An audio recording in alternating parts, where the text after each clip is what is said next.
Hello everyone, कैसे हैं आप लोग।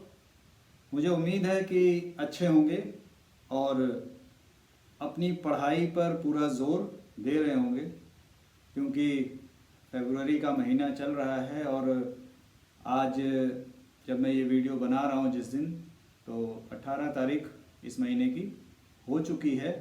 और कुछ ही दिनों में, चाहे आप किसी भी विद्यालय में पढ़ रहे हो, किसी भी स्कूल में पढ़ रहे हो, आपने जो पूरे साल मेहनत की है, आपने जो पूरे साल सीखा है, चाहे वो ऑनलाइन माध्यम से हो चाहे वो ऑफलाइन माध्यम से हो, क्योंकि ये जो कोरोना के केसेस थे, कभी ज़्यादा दिखाई पड़ते थे, एकदम से बढ़ जाते थे और कभी एकदम से कम हो जाते थे।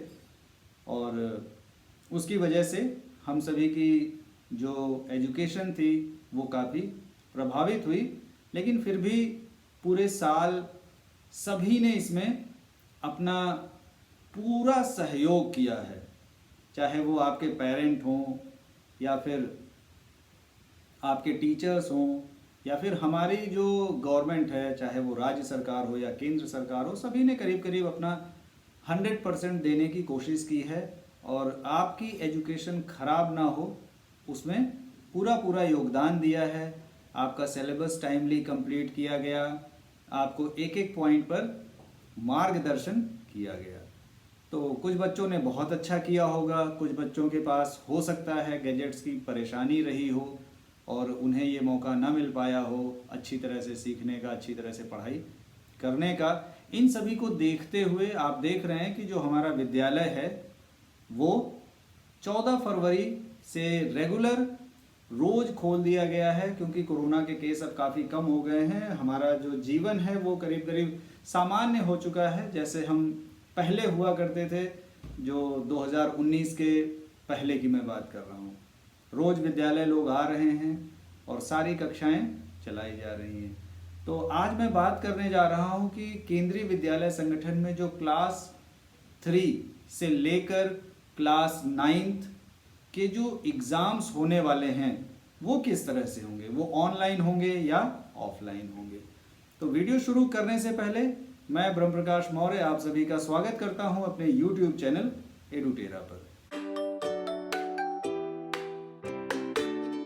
जानकारी बहुत बड़ी नहीं है, छोटी सी है, ठीक है, लेकिन बहुत काम की है। तो याद दिला दूं आपको कि आप अब ये जो एग्ज़ाम होंगे, अभी तक ये डिसाइड किया था कि ये 3rd से लेके क्लास 8 के बच्चों के लिए ऑनलाइन होने वाले थे। जब ऑनलाइन थे तो कुछ पेरेंट को परेशानी थी कि उनके पास गैजेट्स की परेशानी थी, उनके पास एक ही मोबाइल था, लैपटॉप नहीं था, वो लेकर उसे अपने ऑफिस चले जाते थे, वो अपने काम पर लेकर चले जाते थे, जिसकी वजह से उनके बच्चों को परेशानी हो रही थी। लेकिन अब विद्यालय पूरी तरह से जब खोल दिया गया है तो आप समझ चुके होंगे कि मेरा इशारा किसकी तरफ है। तो इस न्यूज़ से कुछ बच्चे खुश होंगे, कुछ लोग दुखी होंगे। तो मैं आपको बता दूं कि अब जो केंद्रीय विद्यालय संगठन है उसके अधिकारियों ने ये फैसला लिया है कि जो सत्रांत परीक्षा है, सेशन एंडिंग एग्जाम 2022 होने वाला है, वो ऑफलाइन होगा।